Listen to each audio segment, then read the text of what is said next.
Innovating Education Learning World in association with WISE, an initiative of Qatar Foundation. Expo Milano 2015 gathers world experts in an attempt to tackle a major global concern: providing healthy, safe and sufficient food for everyone while preserving the planet. Could education be the right place to start? Eating well is vital for good health, and good health makes a big difference to education. But what if you can't afford to feed your child a balanced diet? Some Bhutanese schools may have the answer. It's early Monday morning, and Deshan Wongmo is busy getting her 9-year-old son, Ugyen Wongda, ready for school. Ugyen studies in Jigme Losal Primary School, which is a 30-minute walk from home. The family doesn't have a car. Ugyen walks to school every day, as do many of his friends from the neighbourhood. But unlike the parents of other pupils, his mother Deshan also goes to school. Her 4-year-old daughter tags along because there was no one at home to look after her. I go to school to cook for the students, including for my son. As long as the school feeds my son, I am more than happy to lend a helping hand. I love going to school because there is so much you can learn. A typical school day begins with morning prayers. Jigme Losal Primary School is one of the first schools in urban Bhutan where the self-sustainable feeding program was introduced in 2009. The school principal explains how and why it started.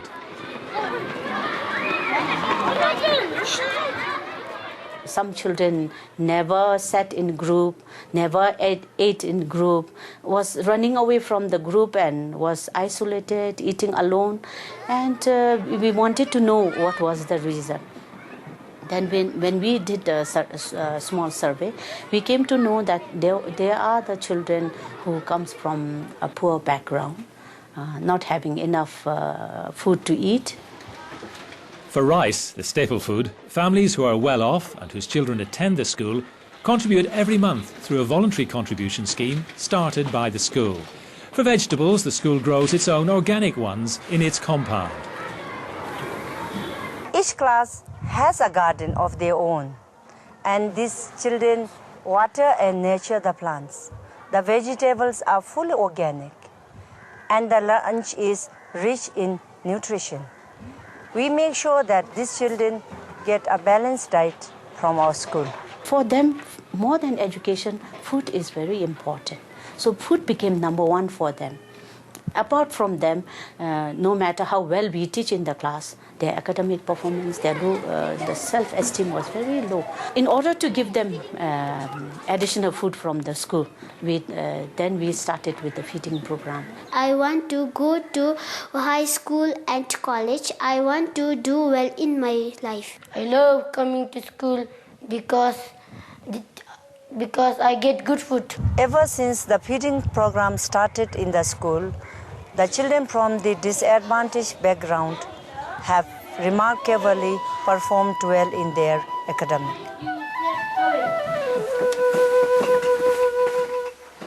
As soon as he is home, Ugyen does his homework. He helps me with the household chores too. But I let him concentrate on his studies. Thank God for the school's feeding program. He not only studies, but he has dreams to make it big in life. My prayer is that he becomes a government official. Offering good healthy food at school helps children get on the right track. But how can we also spread the wider message of food sustainability and balanced nutrition? We find out from some competition winners in Portugal.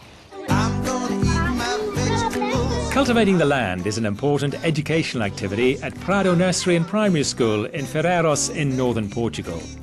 Students learn how to grow vegetables and fruit and to look after animals in the organic garden, created 11 years ago by this eco-school. Making children aware that we should not pollute the environment, teaching them about the food chain, how to sow, look after, and harvest and consume. They learn several scientific concepts.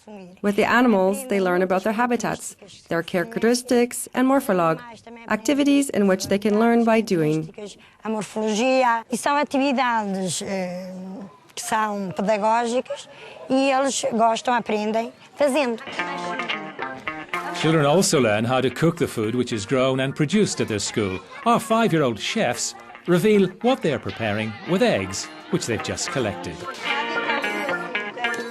A carrot cake. And what did you bring from the organic garden to help make the cake? Carrots.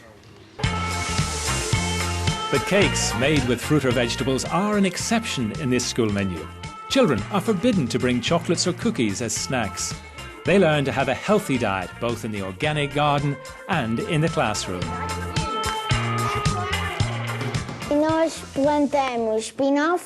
We planted spinach and we used it to prepare a soup with kale and carrots. Today we picked the lettuce we planted and we prepared a salad with it.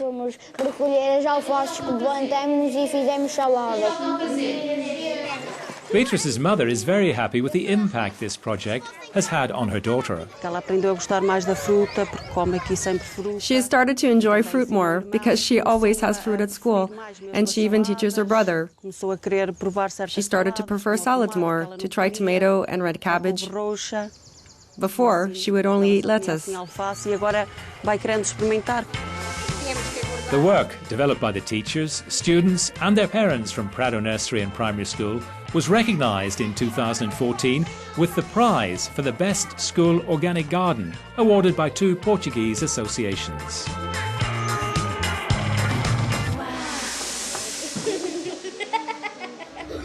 The government in Senegal is trying to cut back on rice imports, but it is not always easy to get people to change their eating habits. Could educating people about local alternatives be the answer?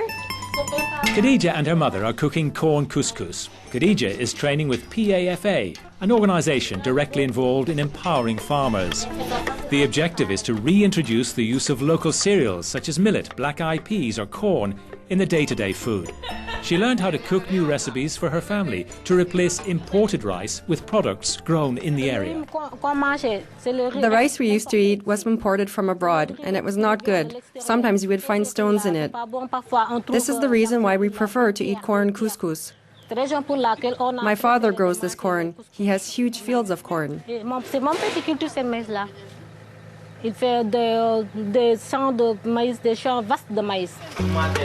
Increasing the demand in local cereals opened a new opportunity for many young people in a country where half the population is under 18 years old and where unemployment rates are very high.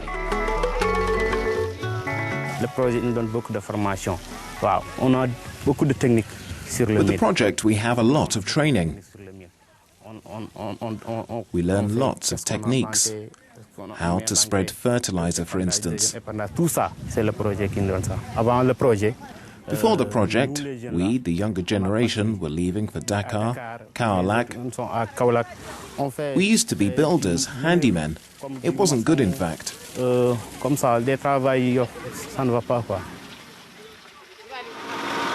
The aim is also to create and reinforce the whole industry, starting with small farmer communities by helping them to organise themselves.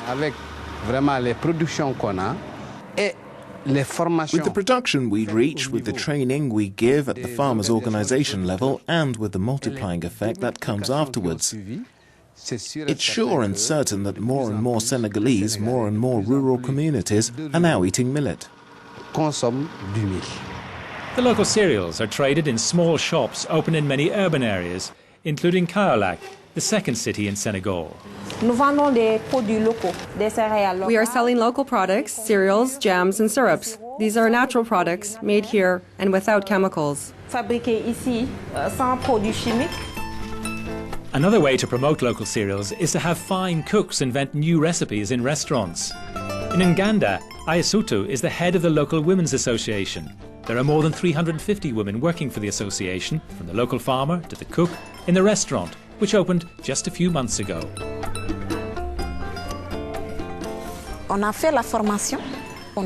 With the training, we opened the restaurant for the people to come and eat local. It is changing our lives. Before, the women here would go to Dakar to find jobs. Now, that is over. We remain here in our village.